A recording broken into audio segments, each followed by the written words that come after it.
You should. Oh, really? I got busted. Busted. I'll do that. I'll fix it later. Last night was a hectic night in the fish tank, but before we get started, I'm here to update you guys every single day, so you're sure to stay up to date on the latest fish tank happenings. Make sure to subscribe and like. By now, let's get started. After the winners' rewards were distributed from last night's competition, Violetta was feeling a bit down in the dumps, so Mr. Goldstriker decided to give her a little pep talk. Of course, while he's still wearing his boxing gloves, because why wouldn't he? Lady, losing's just part of life. You were second voted after Simmons. The only reason they gave it to Simmons was they were worried about him having a mental health episode. Like, actually, for real. They're going to give it to him so he doesn't harm or something. Neutralize that situation, get him back in boy clothes. Future in comedy for us. I think you got it made. After struggling to open the door, he heads downstairs, punching the wall on his way down. And unfortunately, Jet, or whoever was controlling the camera, switched it before we could see, which is quite unfortunate. And of course, it was getting late, so Sam decided it's time to leave the fish tank and get some rest. But not before reneging on his promise of immunity to the winners of last night's competition. So now, they're all vulnerable in the upcoming elimination challenge. And on his way out, one of the sharks makes a quick treat for our contestants.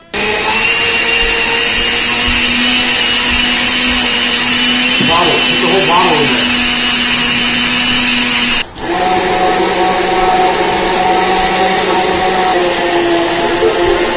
If you couldn't tell, that is a lemonade, peanut, and playing card smoothie. After consuming the beverage, Vance needs to use the bathroom and, for whatever reason, elected to leave his shoes outside the door.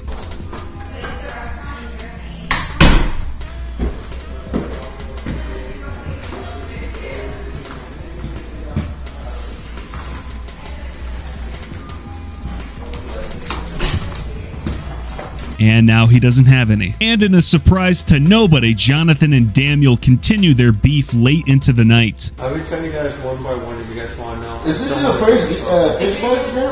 Oh my gosh, see, this is the hypocrite shit I be talking about, bro. If you didn't catch that, Jonathan says that he knows some more covert information that he will only release to the other fish one by one. This naturally, as everything else with Jonathan does, evolves to threats of violence. Stop the cap. Because if I beat a retarded person up, man, I'm the bad guy. You wouldn't be able to.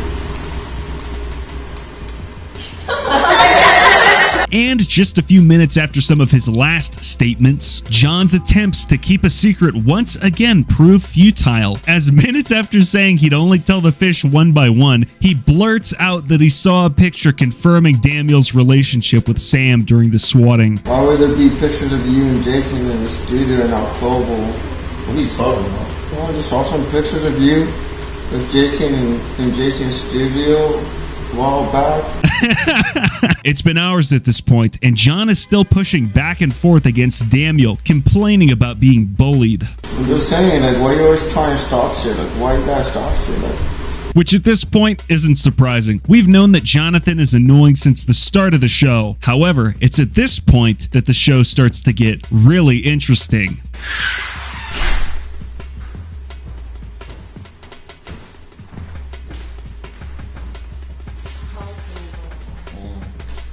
You got Taco Bell?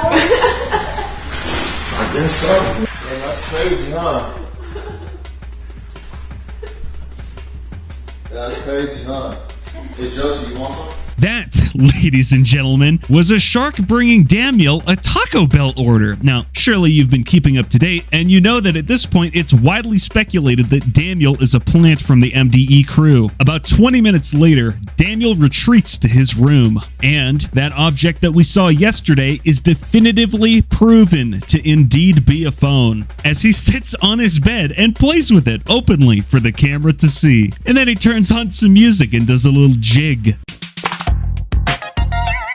Of course, the chat and staff are monitoring all of this, and it wouldn't be much more than 15 minutes later that a shark would confront him. Yeah, I know. And by confront, I of course mean treat like a close friend. Ladies and gentlemen, Daniel has been confirmed 1000% to be a plant. And so he gets dressed and presumably heads down to the basement for what remains of his duties. While he's on his way out, the shark grabs his stuff and cleans it out of the room as Vance, Sylvia, and Simmons watch. That's crazy. The witnesses then inform John, who is in disbelief of what he's hearing. There's no way he's getting kicked out, is it? Also, Vance fantasizes about clocking John in the head with a baseball bat again. However, at this point, it is past 4 a.m. and our fish are tired, so they decide to get off to sleep. However, an hour into Jonathan's slumber, he's awoken by a certain sneaky shark. Yo! Why the fuck are we dumping shit like that, bro?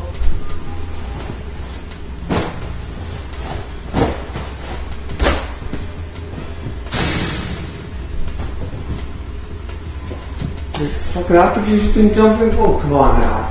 And yes, he just fucking dumps juice on the blankets that are freshly washed. Then, 5 hours later, he returns to disturb John once again.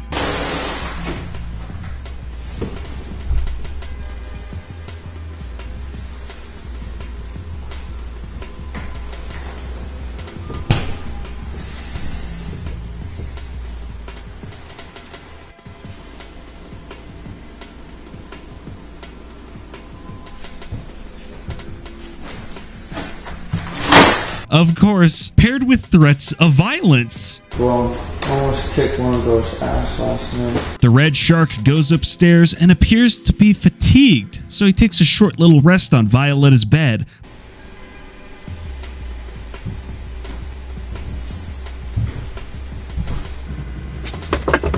Before leaving a ticking kitchen timer in her bag. Morrow trolls his housemates once again. I have to leave. Who said that? That's what I have to leave. I'm sitting on the library. I'm not gonna lie, he's starting to grow on me. Vance does a little scat to pass the time. He then works with Jonathan to move the couch into the stairwell. For some unknown godforsaken reason, John says he wants to move it upstairs. But once they're done with that, they decide to do a little duo scat.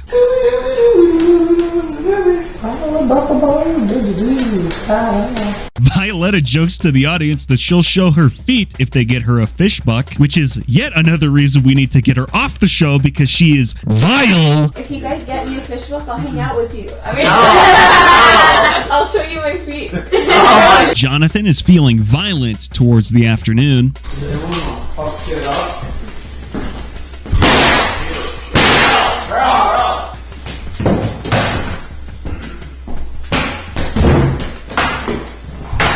And of course, it wouldn't be much longer until Samuel would return to the house, immediately going upstairs to use Violetta's bathroom, presumably to use it without flushing. And of course, once he's done destroying the bathroom, Mr. Goldstriker shadow boxes in Violetta's room, getting dangerously close to the mirror. And the Vance-pilled gentleman in the audience will be happy to hear the following announcement from the man himself. You know what? I don't think I hyped you guys up enough. What I want you to do right now, reach into your medicine cabinet. I want you to take out the biggest, fattest Vance pill you can find. Pop it in. Get a tall glass of water. Swallow it down. Get it down there. Don't. It's coming back up. But keep sending it down. I want to know who's truly Vance pilled. I want to feel it in the boats or whatever this is going to be. And when I get home with the W, when I get home with the prize, I'll show my appreciation to all of you, all the Vance pilled people out there. I guess the only thing left to say is, let's go! A little bit into Sam's practice, he invites Jonathan upstairs to shadowbox with him in the most oppressive way that one could imagine. Like a boxing guard kind of deal. So if I'm going like this,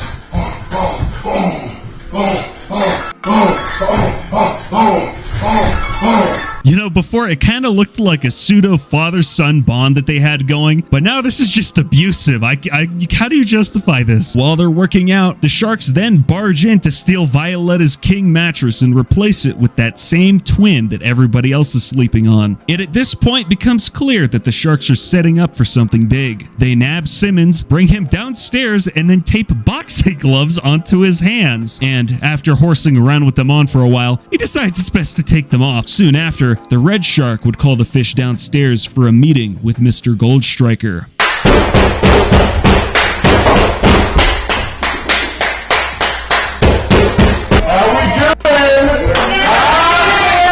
It is then confirmed that Daniel has been permanently eliminated and that the website will remain offline today. He then assigns the fish into couples for the next challenge. Unplanned parenthood. Daniel's gone. Can you guys believe it?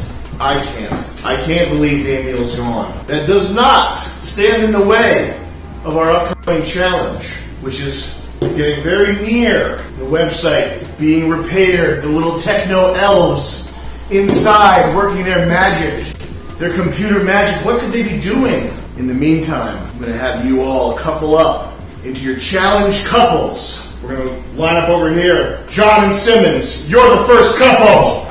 Round of applause for John and Simmons. Let me get you over here. I'm thinking Vance and Letty. Step on over. What a time. What kind of sick stuff are we going to be doing? We don't know yet, do we? Mario and Sylvia, you're my third couple. And Josie, you're on your own. Why don't you step over there? John and Simmons for the first couple. I see that he's paying attention to the audience. The respective couples are now roommates and will share bedrooms. And it is at this point he calls for a moment of silence to mourn the loss of Daniel. Let's have a moment of silence for Daniel, who is no longer with us.